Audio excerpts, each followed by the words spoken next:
What's up, ladies and gentlemen? Welcome to the Video Game Fight School channel. Thank you very much for tuning in. So today we're going to be looking at a few things surrounding Gotham Knights.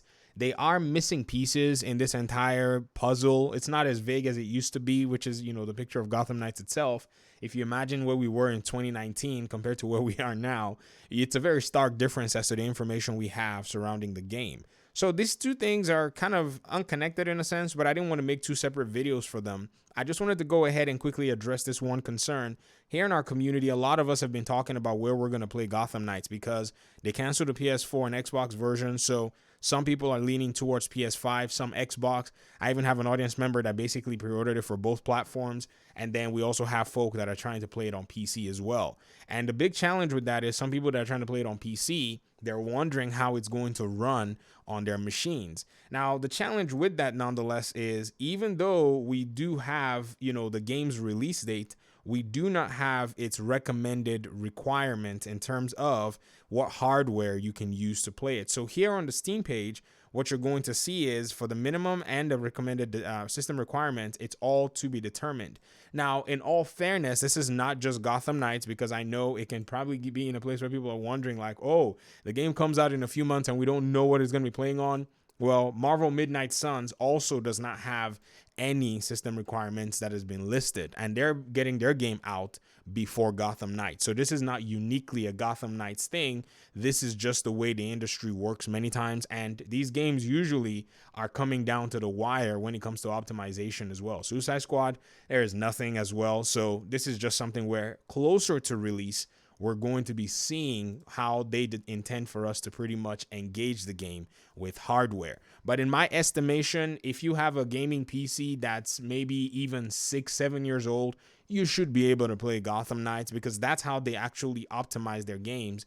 And from even this channel, somebody mentioned to me that they use APIs that will just basically optimize the game for a wide slew of hardware. On the PS4 and Xbox side, it's basically one kind of hardware. The Series S might be the only thing that provides a little bit of a challenge. And so far, so good. All of that optimization, quality, frame rates, all that would depend on the developers and their technical artists and technical programmers.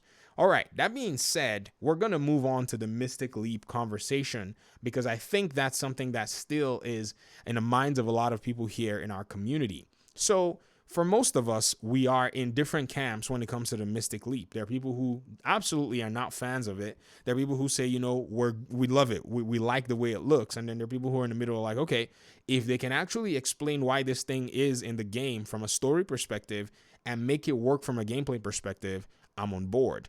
And I think for those people, this video might be something that actually opens up conversations as to how they may have some reasoning or even a plot line or plot aspect that actually relates to this. So if you go to the Gotham Knights IMDb page, this is the page that has all of the actors, the voice actors and actresses listed on them. You're going to see that peculiarly there is a voice actor page for Talia al Ghul.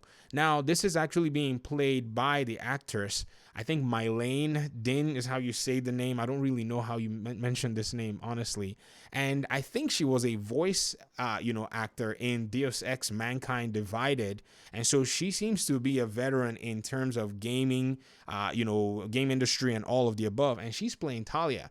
Now, we know that Talia has a very interesting relationship with Batman, and she is the daughter of the leader of the League of Assassins. So this is a very interesting side of the conversation. So it could be that her being in the game might have some story aspects surrounding our boy Jason. And I think this is where the developers probably have an edge, is going to be in their story writing and their storytelling. If they can make it make sense, then I think we have on our hands something that, yes, it may be a little bit offshoot of canon in a very interesting way, but could absolutely work within the game's development cycle. Also, if you keep something in mind where the developers have said, that you can play the game with whichever knight you want to, but there are specific areas of the game that are specific to some of the knights, it seems to me that you're going, and this is a prediction, you're going to have some kind of an encounter. Maybe it's in passing, maybe it's in, in an active measure or way where you probably be dealing with this particular character.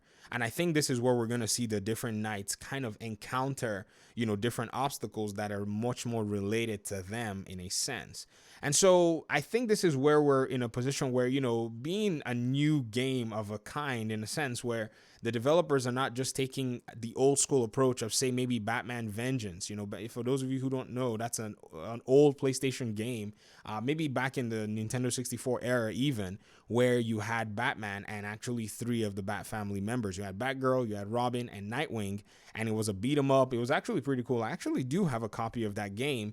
I just don't own a PlayStation 2, but I remember I loaned a PlayStation 2 from a relative, and I played it briefly, and it was really fun. And I was gonna have my kids also just learn and play the game, but they probably got carried away by their Spider-Man games and all of the above. But this to me seems like the developers are trying something new in this genre.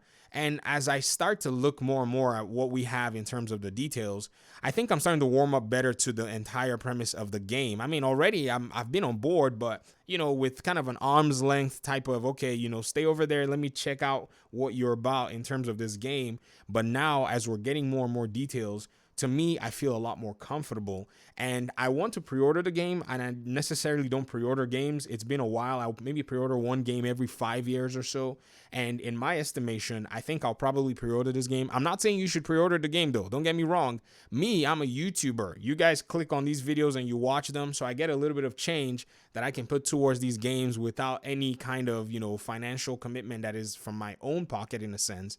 And so you guys actually do pay for these games indirectly. So if you want to wait a little bit so that somebody goes and checks out the game and stuff, this is what my work is here for. But I'm not going to pre-order nonetheless until I see the system requirements that are actually for the game, because that way I know exactly how I'm going to be moving in terms of my PC setup and, maybe capturing footage and all of the above, and being able to just provide, some more detail on the technical side as to how the game plays on, different PC machines, because I'm fortunate enough to have been able to find PCs from like a few years ago where I was able to build a number of cheap ones, and I can do some testing. So that way, if you have an older machine, I might be able to give you a little bit more details, hopefully when the game comes out. All right, that's pretty much it for me. I just wanted to share these details with you guys here in the community. I really appreciate your support for the channel. Thank you very much. For those of you who've been subbed from day one, I just want to say shout out to all of you, and those of you who are newly subbed, those of you who are even watching the video right now, if it's your first time, thank you very much. We'll talk in another one. Peace out.